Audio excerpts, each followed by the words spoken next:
حسنة جميع خصاله صلوا عليه وآله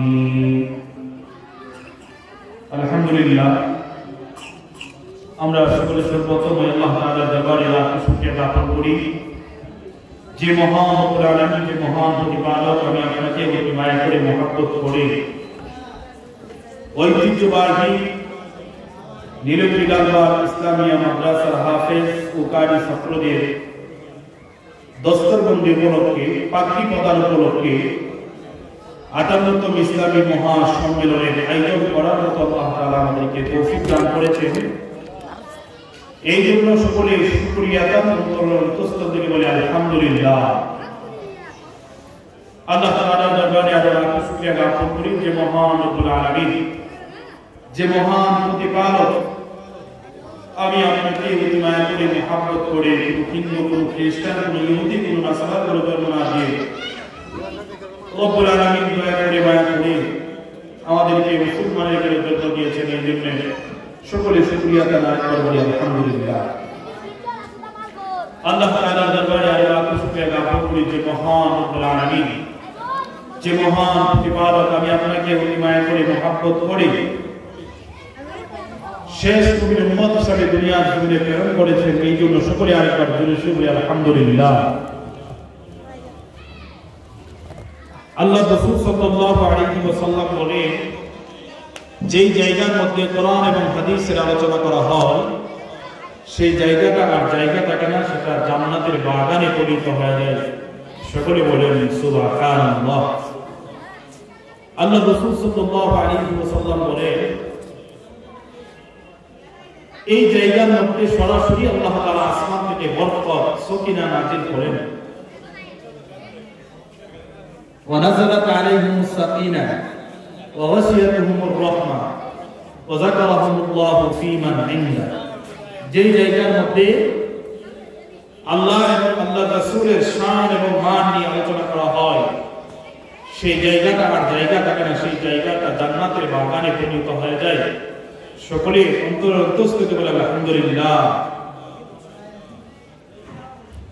আল্লাহ রাসূল সাল্লাল্লাহু আলাইহি ওয়াসাল্লাম আর বলেন যারা এই জান্নাতের বাগানের মধ্যে আসবে, এই জান্নাতের বাগানের মধ্যে এসে কোরআন এবং হাদিস থেকে আলোচনা শুনবে, আল্লাহ তাআলা বলেন যে আমি কিছু স্পেশাল ফেরেশতা রেখেছি। এই ফেরেশতাগণ তাদের নাম, তাদের পিতার নাম, তার ঠিকানা আমি আল্লাহ তাআলার দরবারে পৌঁছিয়ে দেন। বলেন সুবহানাল্লাহ। আল্লাহ রাসূল সাল্লাল্লাহু আলাইহি ওয়াসাল্লাম রাজা বলেন ও আমার উম্মতের দল, তোমরা জানো যেই জায়গার মধ্যে কোরআন এবং হাদিসের আলোচনা করা হয় সেই জায়গাটা আর জায়গা থাকে না, সেই জায়গাটা আল্লাহ রাব্বুল আলামিন সাথে সাথে জান্নাতের বাগানে পরিণত করে দেন। সুবহানাল্লাহ। আল্লাহ রাসূল সাল্লাল্লাহু আলাইহি ওয়াসাল্লাম বলেন ও আমার উম্মতের দল, তোমরা জানো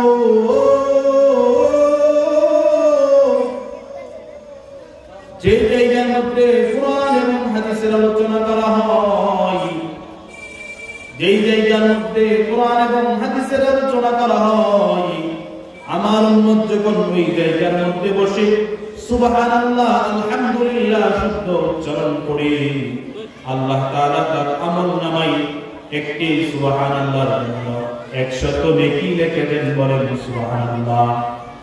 তাহলে বলেন তো মাহফিলে আসার দরকার আছে না নাই? আল্লাহ রাসূল সাল্লাল্লাহু আলাইহি ওয়াসাল্লাম বলেন ও আমার উম্মতের দল, আমার কোন উম্মতের জবান থেকে যখন একবার সুবহানাল্লাহ শব্দটা বের হয় আল্লাহ তাআলা জান্নাতের ফেরেশতাদেরকে আদেশ করেন ও আমার জান্নাতের ফেরেশতারা আমার বান্দার জন্য জান্নাতের ভিতরে তো বিশাল বড় একটা ফলের বাগান বানাও, যেই ফলের বাগান 100 দ্রুতগামী ঘোড়া 1 মাসও দৌড়ে শেষ করতে পারবে না। বলেন সুবহানাল্লাহ। তাহলে বলেন তো মাহফিলের মধ্যে এসে বসে সুবহানাল্লাহ আলহামদুলিল্লাহ বলার দ্বারা আমাদের লাভ না ক্ষতি, এই মাহফিলের মধ্যে আসলে আমাদের লাভ না ক্ষতি। কারণ আল্লাহ রাসূল বলেন ওই জায়গাটা জায়গা থাকে না, এটা জান্নাতের বাগানে পরিণত হয়ে যায়।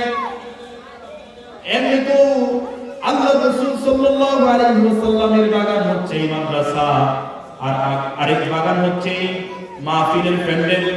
আল্লাহ রাসূল বলেন সাথে সাথে আমার কোন উম্মত যখন মাহফিলের প্যান্ডেলে বসে জান্নাতের বাগানে বসে যখন একবার আলহামদুলিল্লাহ শব্দটা তার জবান দিয়ে বের করে, আল্লাহ রাব্বুল আলামিন তার আমলনামা থেকে 10টি গুনাহকে মোচন করে দেন। বলেন আলহামদুলিল্লাহ। তাহলে বলেন তো আপনাদের যে ঐতিহ্যবাহী নিরিবিল আজাদ ইসলামিয়া মাদ্রাসার মাহফিল হওয়ার কারণে আপনারা খুশি না বেজার? খুশি। যাই হোক, আমি আপনাদের সম্মুখে পবিত্র কোরআনুল কারীম থেকে যে আয়াতখানা এবং আল্লাহ রাসূল সাল্লাল্লাহু আলাইহি ওয়াসাল্লামের অসংখ্য বর্ণিত হাদিস থেকে যে হাদিসটা তেলাওয়াত করেছি, এই কোরআন এবং হাদিসকে সামনে রেখে আপনাদের সম্পর্কে কিছু কথা বলার চেষ্টা করব। আল্লাহ রাব্বুল আলামিন কোরআনের মধ্যে বলেন কুল্লু নাফসিন যায়িকাতুল মাউত। এই দুনিয়ার জমিনে আল্লাহ রাব্বুল আলামিন যত মানুষ সৃষ্টি করেছেন সকলকে দুনিয়ার জমিন থেকে একদিন চলে যেতে হবে, ঠিক কিনা বলেন? এই দুনিয়ার জমিনে কেউ থাকতে পারবে না। এই পৃথিবীর ভিতরে 10,000-এরও বেশি ধর্ম রয়েছে। সব ধর্মের মানুষের মধ্যে অনেক বিষয় নিয়ে মতপার্থক্য আছে, অনেক বিষয় নিয়ে তাদের মধ্যে ডিভাইড আছে, অনেক মতপার্থক্য আছে, মতভেদ রয়েছে। কিন্তু একটি জিনিসের মধ্যে কারো কোনো ধর্মের কোনো মতভেদ নাই, কোনো ধর্মের কোনো ডিভাইড নাই।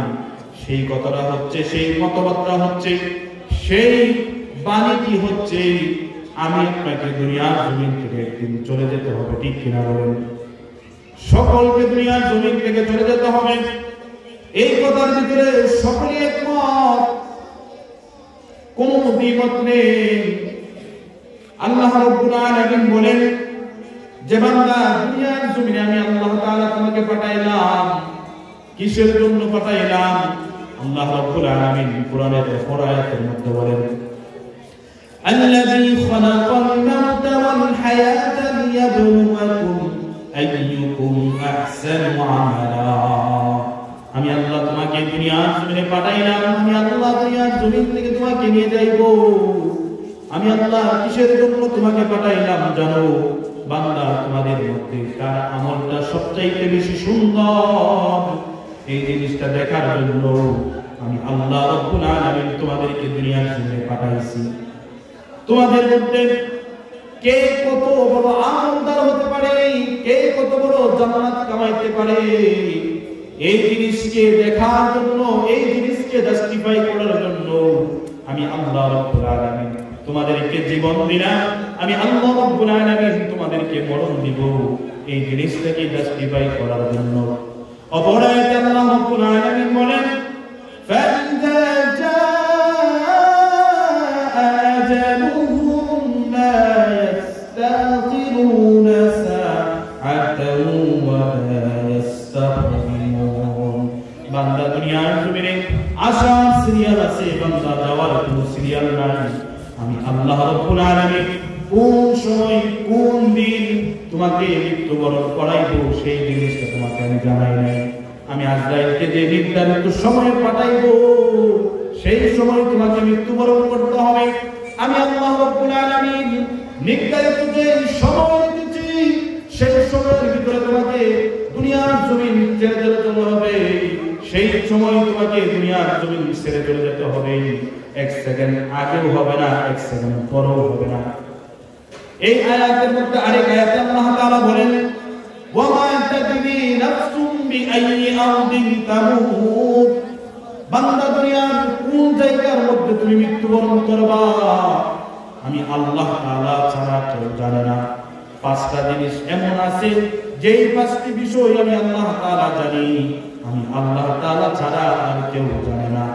আল্লাহ রাব্বুল আলামিন প্রথমে বলেন ইন্নাল্লাহা ইনদাহু ইলমুস ينزل الغيث ويعلم ما في الأرحام وما تدري نفس ماذا تكسب غدا وما تدري نفس بأي أرض تموت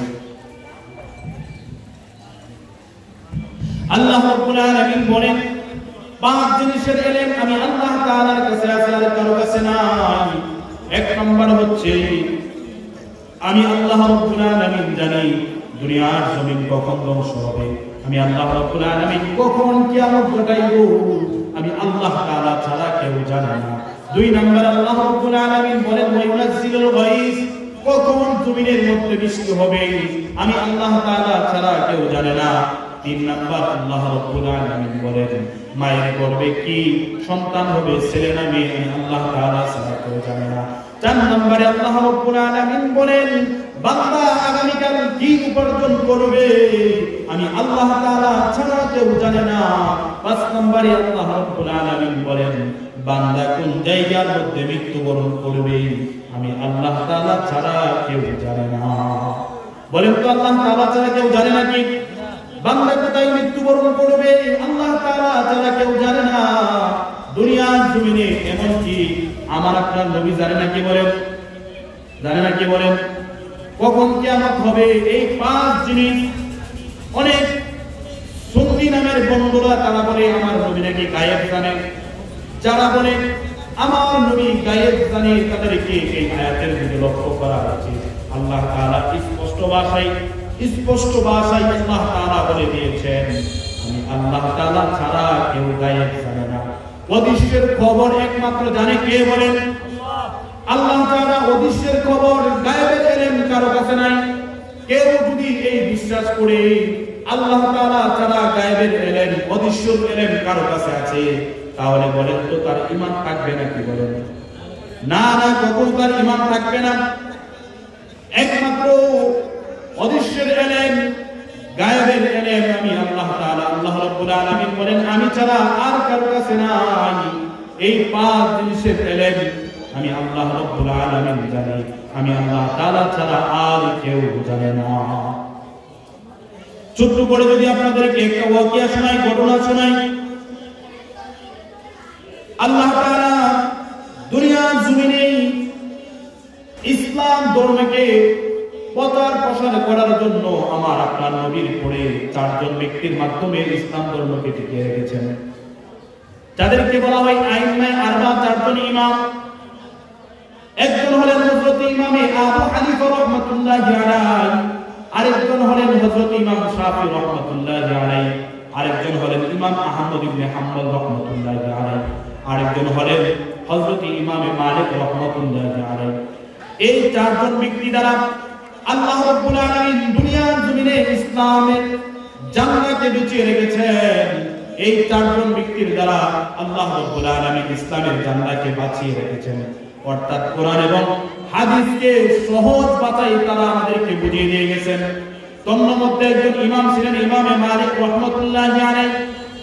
ইমামে মালিক রাহমাতুল্লাহি আলাইহি আমার নবীর বড় আশিক। ইমামে মালিক রাহমাতুল্লাহি আলাইহি শেষ জীবনে মনস্থ করলেন আমার রূহটা যেন, আমার জীবনটা শেষ যেন হয় মদিনায়। এই মনস্থ করে তিনি মদিনায় চলে গেলেন। মদিনায় চলে যাওয়ার পর দেখলেন প্রত্যেক বছর যখন হজের সময় আসে, হজের সময় আসার পর হাজিরা যখন মক্কাতে গিয়ে লাব্বাইক আল্লাহুম্মা লাব্বাইক বলে, তখন ইমাম মালিক রাহমাতুল্লাহি আলাইহি মনে চায় যে নবীর মদিনা থেকে গিয়ে মক্কাতে গিয়ে যেন একবার আল্লাহুম্মা লাব্বাইক লাব্বাইক বলতে পারি, সেই মনটা চায়। কিন্তু তিনাকে মনে বারণ করে যে আহারে আমি যদি মদিনা থেকে মক্কায় যাওয়ার পর মারা যাই, আমার জীবনের শেষ অন্তিম ইচ্ছা হচ্ছে আমার কবরটা যেন মদিনার মধ্যে হয়। কোথায় কবর হয় বলেন? মদিনার মধ্যে যেন ইমাম মালিক রাহমাতুল্লাহি আলাইহির কবর হয়।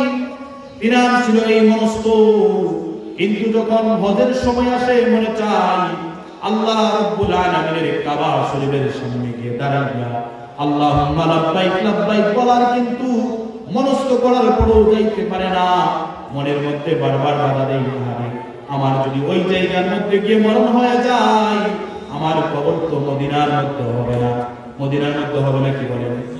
ওনার সমস্ত হচ্ছে যদি মক্কার মধ্যে চলে যায়, আমার কবর তো মক্কার মধ্যে হয়ে যাবে। নবীর কত বড় আশিক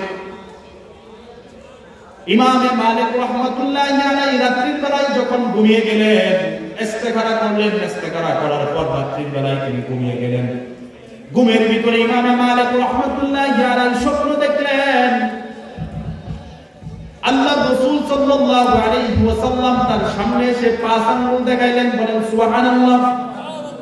ওই আঙ্গুল বলেন আল্লাহ রাসূল সাল্লাল্লাহু আলাইহি ওয়াসাল্লাম যখন ইমামে মালিক রাহমাতুল্লাহি আলাইহিকে 5 আঙ্গুল দেখাইলেন, ঘুম থেকে জাগ্রত হওয়ার পর ইমামে মালিক রাহমাতুল্লাহি আলাইহি মনের মধ্যে ছটফট করতে লাগলো। তিনি মনে মনে ব্যাখ্যা করেন, আহারে আমার মনে আর 5 দিনের বেশি সময় নাই, আমার মনে হয় 5 মাসের আর বেশি সময় নাই, নাকি আমার 5 ঘন্টার সময় আর আছে। তিনি যখন এই স্বপ্নের ব্যাখ্যা, এই স্বপ্নের তাবির কার থেকে জানবেন, মনের ভিতরে যখন আকাঙ্ক্ষা শুরু হয়ে গেছে, আহারে আল্লাহ রাসূল সাল্লাল্লাহু আলাইহি ওয়াসাল্লাম এই 5 আঙ্গুল দিয়ে আমাকে কি বুঝাইতে চাইছেন? আল্লাহ রাসূল সাল্লাল্লাহু আলাইহি ওয়াসাল্লাম এই 5 আঙ্গুল দিয়ে আমাকে কি ইঙ্গিত করেছেন? আমি তো ইমাম মালিক রাহমাতুল্লাহি আলাইহি জানি না। ইমামে মালিক রাহমাতুল্লাহি আলাইহি তিনার খাদেমকে গিয়ে বললেন, তৎকালীন সবচাইতে বড় স্বপ্নের বড় ব্যাখ্যাকারী ছিলেন আল্লামা ইবনে সিরিন রাহমাতুল্লাহি আলাইহি। নাম কি বলেন? আল্লামা ইবনে সিরিন রাহমাতুল্লাহি আলাইহি ছিলেন তৎকালীন বড় স্বপ্নের ব্যাখ্যাকারী। ইমামে মালিক রাহমাতুল্লাহি আলাইহি খাদেমকে যখন আল্লামা ইবনে সিরিন রাহমাতুল্লাহি আলাইহির নিকট প্রেরণ করলেন, আর খাদেমকে বলে দিলেন, ও আমার খাদেম, তোমাকে আমি একটা উপদেশ দিয়ে দেই, তুমি গিয়া বলবা, আমার নাম বলবা না। আল্লাহর এক বান্দা স্বপ্নে দেখেছেন নবীজি তাকে 5 আঙ্গুল দেখাইছে। ওই আঙ্গুল বলেন 5 আঙ্গুল দেখাইছে নবীজি তাকে। আল্লাহ রাসূল সাল্লাল্লাহু আলাইহি ওয়াসাল্লাম তাকে 5 আঙ্গুল দেখাইছে। কথা বলবা, ব্যক্তির নাম তুমি বলবা না। এখান থেকে আমাদের শিক্ষা হচ্ছে, কেউ যদি আমার আপনার নবীকে স্বপ্ন যুগে দেখে, সে যেন কারো কাছে বর্ণনা না করে, কারো কাছে না বলে। যদি এই ব্যক্তি বলে দেয়, তাহলে আর কোনোদিন নবীজিকে স্বপ্নে দেখবে না। আর এখান থেকে আরেকটা স্পষ্ট হাদিস হচ্ছে, আল্লাহ রাসূল সাল্লাল্লাহু আলাইহি ওয়াসাল্লাম বলেন, আমার কোন উম্মত যদি আমি নবীকে স্বপ্ন দেখে, সে যেন আমি নবীকেই স্বপ্ন দেখলো। বলেন সুবহানাল্লাহ। কারণ আল্লাহ রাসূল সাল্লাল্লাহু আলাইহি ওয়াসাল্লাম বলেন, ও আমার উম্মতের দল, শয়তানকে আল্লাহ তাআলা এমন ক্ষমতা দেয় নাই, শয়তান ঘুমের মধ্যে আমি নবীর আকৃতি ধারণ করতে পারবে। বলেন সুবহানাল্লাহ। এই কারণে কোন ব্যক্তি যদি স্বপ্ন যুগে আমার আপনার নবী, প্যারা নবী হযরত মুহাম্মদুর রাসূলুল্লাহ সাল্লাল্লাহু আলাইহি ওয়াসাল্লামকে স্বপ্ন দেখে, নবী বলেন সেই যেন আমাকেই স্বপ্নের ভিতরে দেখলো। বলেন সুবহানাল্লাহ। ইমামে মালিক রাহমাতুল্লাহি আলাইহি খাদেম যখন আল্লামা ইবনে সিরিন রাহমাতুল্লাহি আলাইহি গিয়ে বললেন, ও জামানার সবচাইতে বড় ব্যাখ্যাকারী, স্বপ্নের ব্যাখ্যাকারী ইমাম, আপনি একটা স্বপ্নের ব্যাখ্যা করে দেন। স্বপ্নের ব্যাখ্যা হচ্ছে, আপনি বলে দেন, এক আল্লাহর বান্দা আল্লাহর নবীকে স্বপ্ন দেখেছেন, এবং ওই আল্লাহর বান্দাকে আল্লাহর নবী 5 আঙ্গুল দেখাইছে। ওই আঙ্গুল বলেন 5 আঙ্গুল দেখাইছেন। তার ব্যাখ্যা কি হবে? আল্লামা ইবনে সিরিন রাহমাতুল্লাহি আলাইহি বলেন, এই স্বপ্ন কে দেখছে, নাম বলো। তখন তিনি বললেন, খাদেম বললেন, নাম বলা নিষেধ, নাম বলা যাবে না। আল্লামা ইবনে সিরিন রাহমাতুল্লাহি আলাইহির সাথে সাথে বললেন, এই স্বপ্ন শুধু একমাত্র একজন ব্যক্তি দেখতে পারে, এই জামানার সবচাইতে বড় আল্লাহর ওলি, এই জামানার সবচাইতে বড় কুতুবে আযম ইমামে মালিক রাহমাতুল্লাহি আলাইহি ছাড়া এই স্বপ্ন আর কেউ দেখতে পারে না। বলেন সুবহানাল্লাহ। খাদেম দৌড়ে গিয়ে বললেন, ও আমার মনিব, ও আমার ইমামে মালিক রাহমাতুল্লাহি আলাইহি, আমি তো তার কাছে নাম বলি নাই, কিন্তু আমি যখন স্বপ্নের ব্যাখ্যা জিজ্ঞাসা করলাম, সাথে সাথে আল্লামা ইবনে সিরিন রাহমাতুল্লাহি আলাইহি সাথে সাথে বললেন, এই স্বপ্ন জামানার সবচাইতে বড় আল্লাহর ওলি ইমামে মালিক ছাড়া আর কেউ দেখতে পারে না। সুবহানাল্লাহ।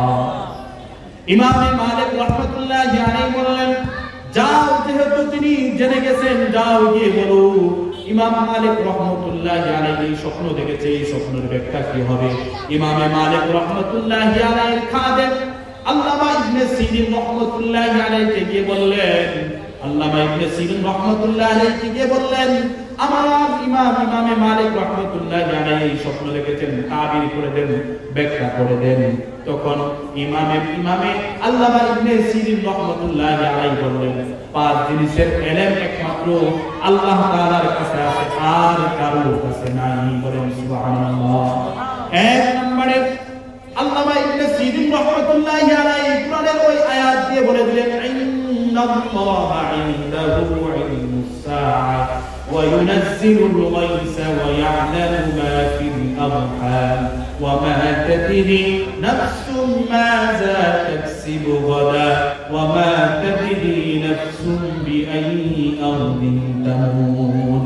আল্লামা ইবনে সিরিন রাহমাতুল্লাহি আলাইহি বলে দিলেন, এক নম্বরে ইলম হচ্ছে আল্লাহ রাব্বুল আলামিন ছাড়া পৃথিবীর কেউ জানে না কখন কিয়ামত সংঘটিত হবে। দুই নাম্বার হচ্ছে দুনিয়ার জমিনে কখন বৃষ্টি হবে, আল্লাহ তাআলা ছাড়া কেউ জানে না। তিন নম্বরে আল্লামা ইবনে সিরিন রাহমাতুল্লাহি আলাইহি কোরআনের আয়াতের ব্যাখ্যা দিয়ে বলে দিয়েছেন, বান্দা মায়ের গর্ভে সন্তানটি ছেলে হবে না মেয়ে হবে, আল্লাহ তাআলা ছাড়া কেউ জানে না। বান্দা আগামীকাল কি উপার্জন করবে, বান্দা কি খাইবে, কি লইবে, আল্লাহ তাআলা ছাড়া কেউ জানে না। বান্দা কোথায় মৃত্যুবরণ করবে, আল্লাহ তাআলা ছাড়া কেউ জানে না।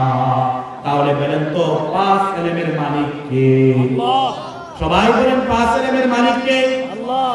নবীর বড় আশিক ইমামে মালিক রাহমাতুল্লাহি আলাইহি, তিনার কবর শেষ পর্যায়ে ওই মদিনার মধ্যে হয়েছিল। তিনি নবীর সবচাইতে বড় আশিক ছিলেন, নবীর সবচাইতে বড় একজন পাগল প্রেমিক ছিলেন। আল্লাহর নবীর এমন পদঙ্ক অনুসরণ করতেন, আমার নবী চলে যাওয়ার পরেও নবীকে পদঙ্ক অনুসরণ করার সর্ব জায়গার ক্ষেত্রে তিনি চেষ্টা করতেন। সুবহানাল্লাহ। এই আয়াতের মধ্যে পাঁচটির মধ্যে এক আয়াতে আল্লাহ তাআলা বলেছিলেন, ওয়ামা তাদরি নাফসুম বিআইয়ি আরদিন তামুত। বান্দা কোথায় ইন্তেকাল করবে, কোথায় মৃত্যুবরণ করবে, একমাত্র জানেন কে? বলেন সবাই বলেন জানেন কে? আল্লাহ তাআলা ছাড়া কেউ জানে নাকি? কখনো জানা সম্ভব না। হযরতে আল্লাহ রাব্বুল আলামিন দুনিয়ার জমিনে অনেক নবী এবং রাসূল পাঠাইছেন। ধন্যবাদ। একজন নবী ছিলেন হযরত সুলাইমান আলাইহিস সালাম। নাম কি বলেন? হযরত সুলাইমান আলাইহিস সালাম এত বড় একজন বাদশা, যেই বাদশার কথা বাতাস পর্যন্ত শুনতো, যার আনুগত্য পৃথিবীর সারা জমিনের বাদশা ছিলেন, সারা দুনিয়ার রাজত্ব প্রধানমন্ত্রী ছিলেন সুলাইমান আলাইহিস সালাম। বাতাস পর্যন্ত তিনার আদেশ শুনতো। আল্লাহ তাআলা তাকে এমন ক্ষমতা দিয়েছিলেন, হযরত সুলাইমান আলাইহিস সালামের একজন বড় মন্ত্রী, সুলাইমান আলাইহিস সালামের সাথে অনেক ভালো সম্পর্ক। একদিন সুলাইমান আলাইহিস সালামের সাথে মন্ত্রীর কথোপকথন হচ্ছে। মন্ত্রীর সাথে যখন কথাবার্তা হচ্ছে, এমন সময় একজন আগন্তুক এসে উপস্থিত হয়ে গেল। ওই আগন্তুক উপস্থিত হওয়ার পর সুলাইমান আলাইহিস সালামের সাথে কথাবার্তা বলে, আর চোখে তাকিয়ে হযরত সুলাইমান আলাইহিস সালামের মন্ত্রীর দিকে। কার দিকে বলেন? কথা বলে হযরত সুলাইমান আলাইহিস সালামের সাথে, আর এই দিক দিয়ে আর চোখে তাকিয়ে হযরত ওই বাদশাহকে মন্ত্রীর দিকে তাকিয়ে যখন কথাবার্তা শেষ হয়ে যাওয়ার পর ওই আগন্তুক ব্যক্তি যখন চলে গেল, তখন হযরত সুলাইমান আলাইহিস সালামকে ওই মন্ত্রীকে জিজ্ঞাসা করলেন, ও হে বাদশা, আপনার সাথে ওই আগন্তুক ব্যক্তি কথাবার্তা বলে, কিন্তু বড় আশ্চর্যের বিষয় হলো তিনি কথা বলে আপনার সাথে কিন্তু বড় বড় চোখ দিয়ে তাকিয়েছিল আমার দিকে। কিসের কারণে? ওই ব্যক্তিকে যে আপনার সাথে এতক্ষণ কথাবার্তা বলে চলে গেল, আমার দিকে এরকম বড় বড় চোখ দিয়ে তাকিয়ে আছে, তার ওই বড় বড় চোখের তাকানো দেখে আমি তো ভয় পেয়ে গেছি ওই ব্যক্তিটাকে। হযরত সুলাইমান আলাইহিস সালাতু ওয়াস সালাম সাথে সাথে বললেন ওই ব্যক্তিটা আর কেউ না, ওই ব্যক্তিটা হচ্ছে আজরাইল। কে বলেন? যখন বললেন ওই ব্যক্তিটা আর কেউ না, আজরাইল, তখন সুলাইমান আলাইহিস সালাতু ওয়াস সালামের মন্ত্রী বড় ভয় পেয়ে গেল। সুলাইমান আলাইহিস সালাতু ওয়াস সালামের মন্ত্রী যখন ভয় পেয়ে গেল, সাথে সাথে সুলাইমান আলাইহিস সালাতু ওয়াস সালামকে আরজ করলেন, ওহে মন্ত্রী, ওহে বাদশা, এই দুনিয়ার জমিনে যতদিন ছিলাম একদিনও আপনার নিকট কোনো আবদার করি নাই, একদিনও আপনার নিকট কোনো কিছু আমি চাই নাই। আজকে আমি আপনার নিকট একটা জিনিস চাইবো, আপনি আমাকে দিবেন কিনা একটু বলেন। সুলাইমান আলাইহিস সালাতু ওয়াস সালাম বলেন, কি জিনিস চাইবা চাও? ওই মন্ত্রী তখন ডাক দিয়া বলে, আমাকে একটা কাজ করেন, আমাকে জঙ্গলের মধ্যে আদেশ করেন বাতাসকে নিয়ে দেওয়ার জন্য, আমাকে যাতে এমন এক জঙ্গলের মধ্যে রেখে দেওয়া হয় যেই জায়গার মধ্যে কোনো মানুষ নাই, কেউ নাই, কেউ যাইতে পারবে না, এমন এক জায়গার মধ্যে নিয়ে রাখা দেন আমারে, যেই জায়গার মধ্যে মানুষ নাই, যেই জায়গার মধ্যে মানুষের কোনো কোলাহল নাই, এমন জঙ্গলের মধ্যে আমাকে নিয়ে রেখে দেন। সুলাইমান আলাইহিস সালাতু ওয়াস সালাম বাতাসকে আদেশ করলেন। বাতাসকে আদেশ করার সাথে সাথে বাতাস সুলাইমান আলাইহিস সালাতু ওয়াস সালামের কথা শুনে ওই আল্লাহর বান্দা